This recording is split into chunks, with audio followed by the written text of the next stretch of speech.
À quoi ça sert? Ça veut dire quoi, ça? Pourquoi c'est comme ça? C'est où? C'est qui, lui? Un jour, une question.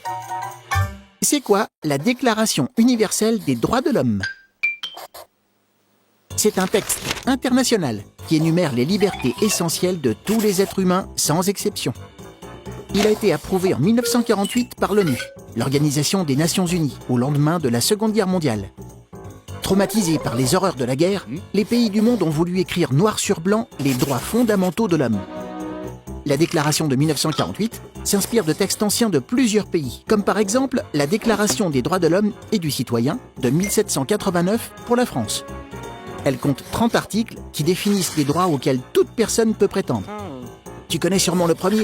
Tous les êtres humains naissent libres et égaux en droit. La déclaration protège les êtres humains de l'injustice, mais aussi de l'esclavage ou de la torture. Chaque individu a le droit de circuler librement hors de son pays et de s'exprimer sur tous les sujets dans le respect des autres. C'est la liberté d'expression. Chacun d'entre nous a le droit d'aller à l'école, d'exercer un travail, d'avoir accès à des soins. La déclaration affirme que c'est au gouvernement de chaque pays de tout faire pour que ces droits soient possibles et respectés.